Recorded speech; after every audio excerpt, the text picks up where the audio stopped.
Thank you for releasing a new song this morning. Again, I never really thought I would release this song. So hearing it being released last night, I was like, all right, this is kind of happening. And I think just because I've wanted to do this for so long as well, I don't know, I had this little moment of anxiety before the song was released, just thinking like, fuck, this is it. I can't turn it back. And then this is all this build up of, Sheldon wants to do Eurovision. This is the song. There's no changing it now. So talk me through a little bit about the songwriting process. I decided to move to Sydney on my own at around 16, 17.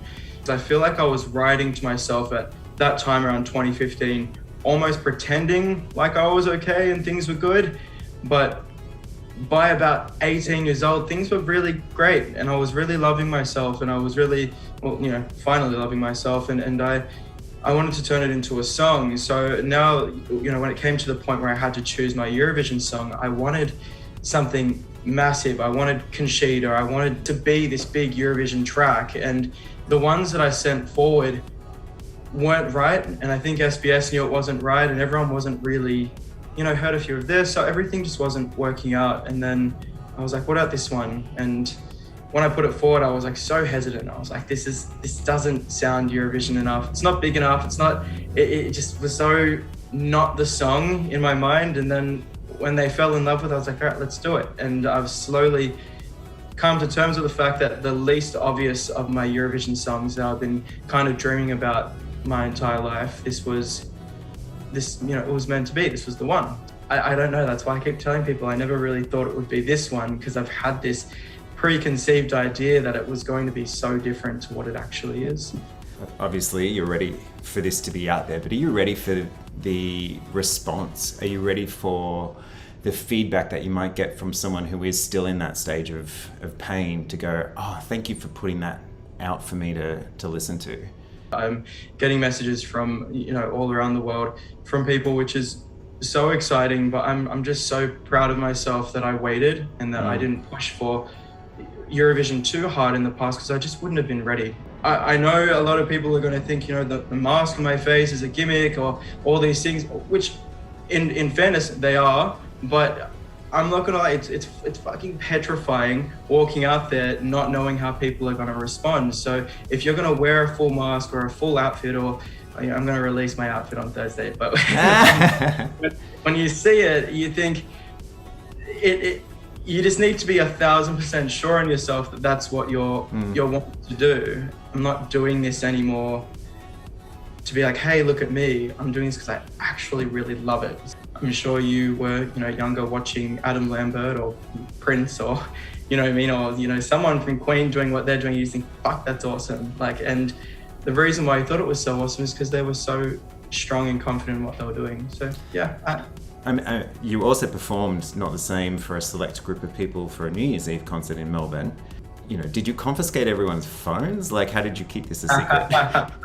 If I'm honestly, the audience kind of ranged from like 80 to 120 year range. So not the social media kind of, That was the first time performing, but how are rehearsals going now for Australia Decides? COVID's been a nightmare to deal with, getting this all kind of sorted, but the Eurovision team here and I are very on the same level of what it's supposed to look like and what they're wanting and what I'm wanting. So it's good. I mean, it's a lot, and there's a lot of things in my performance that could very easily go wrong, like really, really go wrong. That would just make it go from like a really tripping over.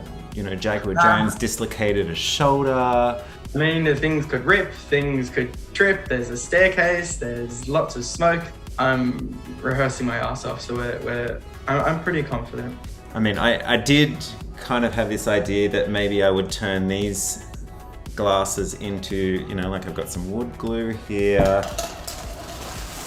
some beads. That will work. Like maybe this, I don't know, like, I don't know, I kind of thought that's kind of nice. I can still see, but, Yeah, but not being able to see is the best part. I've already made your pair. You don't need to worry. You'll get them soon. But it's really exciting. I'm putting up little TikToks on how I make them. I mean, you can't see anything. I mean, this is what. Yeah, that's a hazard. That's definitely a hazard. You're not seeing anything at all whatsoever. You are totally gonna fall on your face if you wear those. So. Have you been across any of the other countries' national finals lately? I've been watching lots of different people. Spain is still my favorite, which is so crazy because it is the polar opposite of music that I would ever listen to. But I think it's shaping up to be a really good year again, which is really exciting. Will you get to mingle with each other up in the Gold Coast?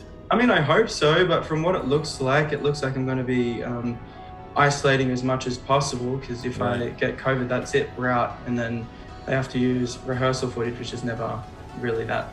It's just making it a lot harder, because I mean, I love rehearsals. I love to find out what works for me and what doesn't, and then work on it. But if we get COVID, or even if we don't, but we test positive, whatever it is, that's it. That's the footage. So a bit rough that every rehearsal has to be perfection, and every rehearsal has to be, you know, the level of what you'd want it to be. I mean, worst case scenario, you have to use it, but I mean, it's not like low chances this is going to happen. There's 11 acts, and there's, you know, more than just one people in some of our acts. The chances of one of us catching COVID is pretty strong. And just, you know, as we said before, there's a lot that could go wrong. So.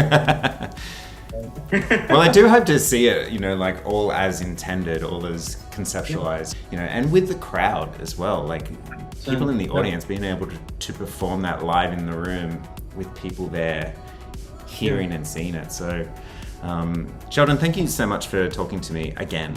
Oh, thank you. No, sorry, my brain is all over the place. I really haven't slept, and then decided to go to the gym earlier, which was a dumb move. But, no, but it was good to chat with you.